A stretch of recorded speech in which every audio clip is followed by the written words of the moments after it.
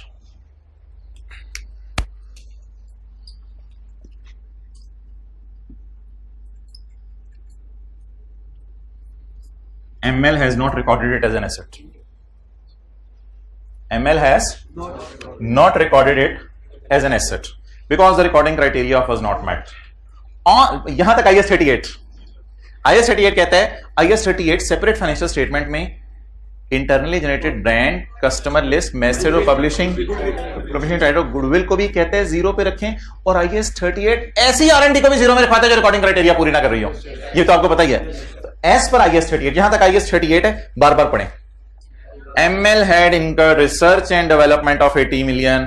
आगे जाने से पहले हमने कहा यार इसमें रिसर्च कितनी है, डेवलपमेंट कितनी है, बता दे जरा, मुझे तो बुक वैल्यूज भी चाहिए जरा। वो कहता है it has not recorded the asset. What is book value? Zero. R&D कोई टाइप चीज है, बट कंसोलिडेशन का स्टैंडर्ड क्या कहेगा? IFRS 3 और 10 कहते हैं चाहे तुम्हारी नजर में जीरो है चीज, मैं परचेज कर रहा हूं चीजें, तो मेरी नजर में मार्केट वैल्यू पे लाओ। On this date AL estimated, AL parent ने इसकी कीमत लगवाई है कितनी? 95 जी। सरप्लस 95। जनरल एंट्री बोले फेयर वैल्यू बढ़ रही है, सरप्लस कुछ मिसिंग थे, ऑल्सो प्लस लिखा हुआ उसने। रिवैल्यूएशन सरप्लस किस पे? R&D पे। कितना? 95। Entry revaluation surplus in working 1 credit, और नोट के मुंह पर जाके R&D डेबिट, और हमने एडिशंस में डाली थी, इधर तो बैलेंस शीट के अंदर ऐड करके डाले ना, हमने तो एडिशंस में डाली थी नोट के मुंह पे। डानो के डबल एंट्री पूरी होगी थी। आगे बढ़े। On acquisition date fair value of ML's list. What is book value? Fair value of ML's list. What is book value? Not given. But you have the knowledge of IAS 38. ML's list या ML's purchase list? ML की अपनी list है कोई, तो अपनी customer list, अपना brand, अपना message किस पे आ रहा होगा? सर यहाँ लिखा ही नहीं हुआ सर बुक वैल्यू जीरो है। भाई नहीं लिखा हुआ बुक वैल्यू जीरो है, मुझे भी पता नहीं लिखा हुआ, बट मसला क्या है? अपनी कस्टमर लिस्ट तो होती ही बुक वैल्यू जीरो पे है। Assess date of fair value of 20 million. तो इसकी तो बीवी दी नहीं हुई, फेयर वैल्यू दी हुई है, मैं क्या करूं? इसकी तो अलग शुक्र है, बीवी भी दी हुई थी जीरो, फेयर वैल्यू भी दी हुई थी 95, इसकी तो बीवी गिवन नहीं है, क्या करूं? IAS 38 मुझे आता है, उसमें अपनी कस्टमर लिस्ट इंटेंजिबल नहीं हो सकती, इसलिए बीवी। अभी वो जो मैंने डायग्राम बनवाई थी आपको, fair value entry customer list on the face of note debit addition के नाम से, कस्टमर लिस्ट डेबिट, और revaluation surplus on customer list in working one credit. और इसके बाद रिमेनिंग लाइफ दी हुई थी, हमने उस पर 1 साल डेप्रिशिएट किया था क्योंकि इस खरीदे हुए सब्सिडरी को 1 साल हुआ था, हमने उसको 1 साल डेप्रिशिएट किया था। अगली बात भाई, ये ना दोबारा फेयर वैल्यू आ गई है ऑफ नेट एसेट्स की। ये क्या चक्कर हुआ, दोबारा क्यों आ गई है फेयर वैल्यू नेट एसेट्स की? अब जरा सही हो गई है ना, ऑल्सो का मतलब है कुछ और चीजें भी इसमें शायद थी, तो दोबारा आ गई है fair value of net assets 1860, NCI 0, acquired entire share holding NCI 0, goodwill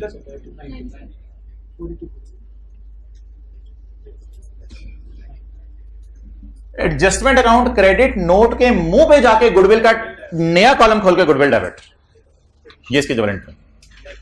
तो now I am giving you 2 to 3 minutes, ऊपर हेडिंग में रजिस्टर के पास पेपर क्वेश्चन नंबर 8।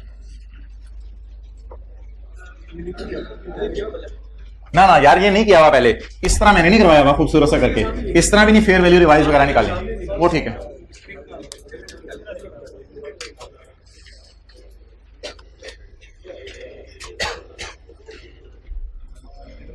अच्छा तस्वीर बनानी है तो फिर पास पेपर क्वेश्चन नंबर 8 IS 38।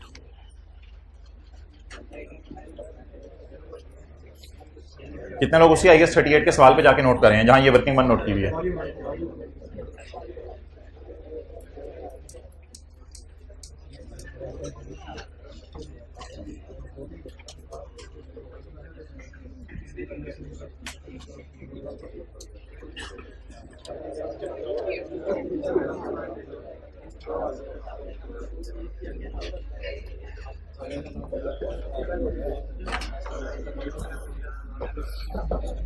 चलो भाई इधर ले आओ।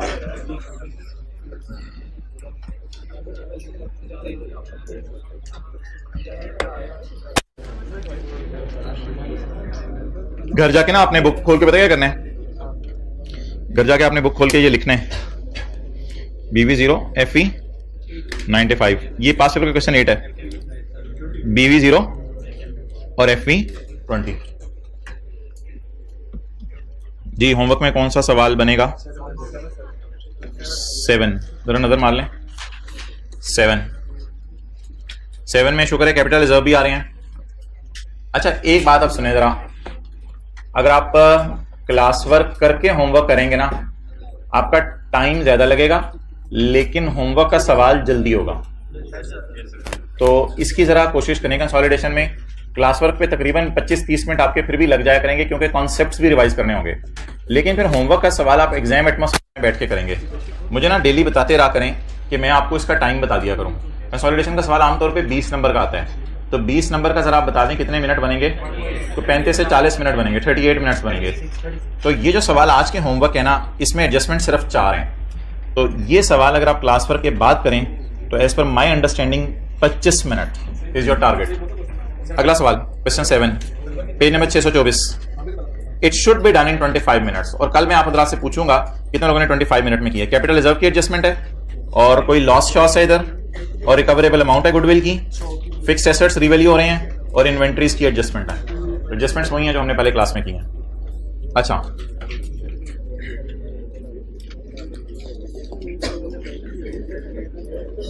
इसके बारे में आप क्या जानते हैं यूनिफॉर्म के बारे में?